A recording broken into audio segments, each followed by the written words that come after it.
प्रदर्शनकारियों ने दफ्तर में आगजनी और तोड़फोड़ की है। इस वक्त एक और अहम खबर नेपाल से जुड़ी हुई सामने आ रही है। एमाले पार्टी कार्यालय पर विद्रोहियों का हमला भी अब सामने आ गया। अब एक एक करके जो राजनीतिक पार्टियां हैं उनको यहां पर आगजनी वहां पर की जा रही है, तोड़फोड़ की जा रही है। एमाले पार्टी कार्यालय पर अब विद्रोहियों का हमला सामने आया। इससे पहले देखिए आप नेपाली कांग्रेस के कार्यालय में हमला होता है, संसद के भीतर जो है वो प्रदर्शनकारी घुस जाते हैं, राष्ट्रपति के निजी आवास पर प्रदर्शन होता है। मानव ज्यादा अपडेट के साथ जुड़ गए हैं। मानव, अब एक एक करके तमाम राजनीतिक पार्टियों को निशाना बना रहे प्रदर्शनकारी। ये जेनजी तो नहीं हो सकता। बिल्कुल दिव्या, जेनजी नहीं हो सकता। जेनजी का प्रदर्शन कल हमने देखा था, बाकायदा सड़कों पर वो उतरे हुए थे। इस बीच दो तीन और अपडेट्स हमारे पास आ रहे हैं, जिसमें एक सबसे बड़ा अपडेट यह है कि प्रधानमंत्री केपी शर्मा ओली देर शाम अपने इलाज के लिए दुबई जा सकते हैं, इलाज जा सकते हैं। हालांकि इस खबर का भी पुष्ट होना और बाकी है, लेकिन लगातार ये कहा जा रहा है कि सर्वदलीय बैठक के बाद इस पर निर्णय लिया जा सकता है। लेकिन सुबह से हम लगातार 6 से 7 लोकेशन है काठमांडू की, बाणेश्वर उसमें सबसे पॉश इलाका है, बाणेश्वर चौक, जहां पर हमारे सहयोगी अभिषेक जो अभी हमें तस्वीरें दिखा रहे थे, और यहीं पर संसद भी मौजूद है। तो इस जगह पर सबसे ज्यादा हिंसक जो आंदोलन है वो होता हुआ दिखाई दे रहा है। संजीव अभी थोड़ी देर पहले हमारे साथ जुड़े थे। एक आंकड़ा मैं यहाँ पर देना चाहूंगा। केपी शर्मा ओली वो प्रधानमंत्री नेपाल के जिन्होंने राजशाही खत्म होने के बाद 2008 से लेकर अब तक सबसे लंबे समय तक सत्ता में वो रहे हैं। जो सबसे लंबा शासन भी 2015 से 21 के बीच उन्होंने 3 साल का किया था। वरना कोई भी ऐसा प्रधानमंत्री 2008 से लेकर अब तक नहीं है जिसने 1 से 1.5 साल से ज्यादा शासन नेपाल में किया हो।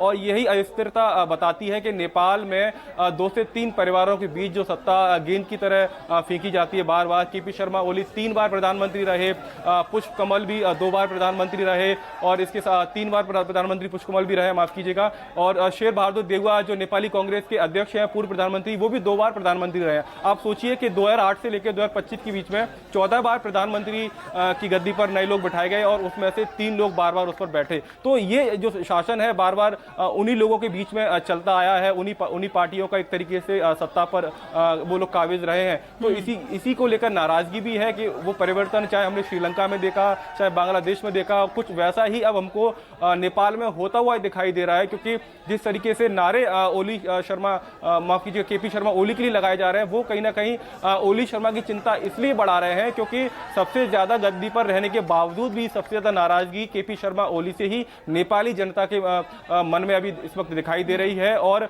जो नारेबाजी सुबह से हो रही है उसमें जो प्रोटेस्टर्स हैं वो कहते हुए दिखाई दे रहे हैं कि केपी चोर, गद्दी छोड़, देश छोड़। तो इस तरीके से लगातार नारेबाजी काठमांडू में हो रही है, पोखरा में हो रही है, और इसके अलावा नेपाल के तमाम जो बड़े शहर है वहां पर ये प्रोटेस्ट हम वहां पर देख रहे हैं। और मानव, ये जो एमाले पार्टी है इसके तो अध्यक्ष केपी शर्मा ओली है, यानी कि एक जो प्रमुख राजनीतिक पार्टी, यानी साफ तौर पर प्रदर्शन जो है वो मौजूदा कहा जाए कि प्रधानमंत्री से है और सरकार में शामिल एमाले से है।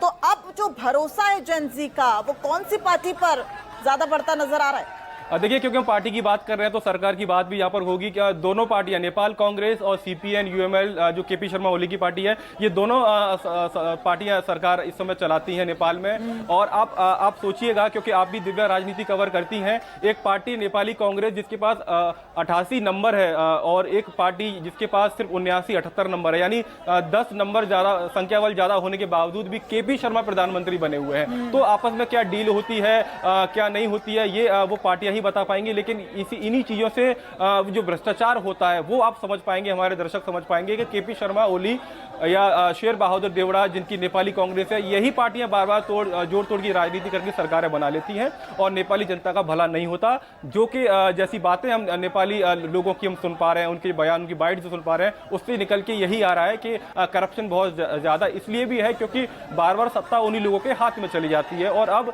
एक बड़ा समाधान यहाँ पर जनता मांग रही है, वो चाहे जेनजी आंदोलन के नाम पर शुरू हुआ हो या अब वो भ्रष्टाचार के खिलाफ आंदोलन बन गया हो। तो अब एक बड़े आंदोलन का रूप ये ले चुका है, और बहुत ही साफ तस्वीर एक ये दिखाई देती है कि केपी शर्मा ओली अब बहुत देर तक गद्दी पर नहीं रहने वाले हैं। देर शाम के बाद वो अपना इस्तीफा देंगे, ऐसे कयास भी लगाए जा रहे हैं। क्योंकि नेपाली कांग्रेस जो उनके साथ समर्थन में थी, सरकार में थी, उसने अपना समर्थन पीछे खींच लिया है। अब बचे केपी शर्मा ओली, तो उनके पास अब यही रास्ता बचा है कि सर्वदलीय बैठक में जब शाम को 6 बजे वो वहां पहुंचेंगे तो अब वो क्या बात कहते हैं और कब अपना इस्तीफा देते हैं, बस अब ये देखना बाकी रह गया। दिव्या, अच्छा, क्या मानव अब कल और आज तक क्या समझ आ रहा है परिस्थिति? क्योंकि कल देखिए ये जो प्रदर्शन शुरू हुआ जेनजी से, उद्देश्य था सोशल मीडिया का बैन हटाया जाए। सरकार ने सोशल मीडिया का बैन हटा दिया, लेकिन जिस तरीके से सरकार ने कार्रवाई की, ओपन फायर की और उसमें 19 लोगों की मौत हो गई, उन छात्रों की मौत हो गई, क्या उसके बाद अब जेनजी का जो ये प्रदर्शन था वो और हिंसक हो गया और उनकी मांग भी बदल गई कि अब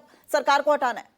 ये समझने के लिए हमारे दर्शकों को उस टाइमलाइन से गुजरना होगा। प्रदर्शन कल सुबह, परसों देर शाम, उससे पहले ये बात शुरू हुई थी कि काठमांडू केंद्र रहेगा, वहां पर प्रोटेस्ट होगा, सोशल मीडिया बैन को लेकर ये प्रोटेस्ट होगा और कुल 10,000 के आसपास जो करीब जो युवा थे वो बाणेश्वर चौक के आसपास दिखाई दिए। धीमे धीमे करके ये तादाद 50,000 60,000 के करीब पहुंच गई और 2 बजे के समय के आसपास देखा कि संसद में लोगों ने घुसना शुरू कर दिया और जब संसद के भीतर प्रदर्शनकारी घुसे तब गोली चलाने के आदेश दिए और यही वो सबसे बड़ा कदम था जो आत्मघाती साबित हुआ है केपी शर्मा ओली की सरकार के लिए कि जब 19 युवाओं की उसमें जान चली गई, जिसमें पत्रकार भी घायल हुए हैं, तो एक दबाव उनके ऊपर आया कि आपने जो निर्णय लिया गोली चलाने का वो कितना सही था, कितना गलत था और इसीलिए नेपाल कांग्रेस ने अपने हाथ पीछे खींच लिए क्योंकि जो सरकार अपने नागरिकों पर गोली चलाने के आदेश देती है तो उसको लेकर नाराजगी कैसी होती है, ये हमने श्रीलंका में देखा, बांग्लादेश में भी देखा, तमाम उन मुल्कों में हमने देखा है जहां पर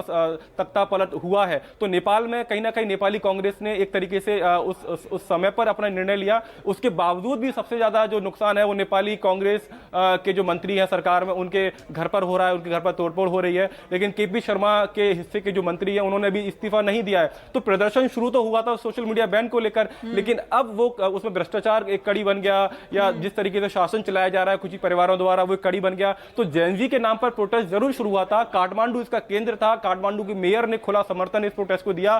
शारीरिक तौर पर वो वहां पर मौजूद नहीं थे लेकिन उन्होंने कहा कि मैं उस उम्र का नहीं हूं लेकिन मेरा समर्थन इस प्रोटेस्ट को रहेगा। तो इस तरीके से एक मेयर अपने शहर में प्रदर्शन होने देता है और इस धीमे धीमे करके भीड़ वहां पर इकट्ठा होती है। तो इससे हमारे दर्शक समझ पाएंगे कि ये पूरी रणनीति है और जब लगा कि जेनजी का प्रदर्शन चल रहा है तो दूसरे तमाम मुद्दे उसमें घुसाकर इस प्रदर्शन को और बड़ा कर दिया गया और अब इतना अस्थिर उसको इतना इनस्टेबल कर दिया गया कि अब केपी शर्मा ओली की गद्दी छोड़ने पर बात बनाइए। दिव्या, और ये जो अब सर्वदलीय बैठक शाम को होनी है, शाम 6 बजे, मानव अब क्या लग रहा है कि कोई बातचीत से हल निकलता हुआ नजर आ रहा है? कोई विकल्प बचा है क्या? देखिए मानव, आपके पास आए इस वक्त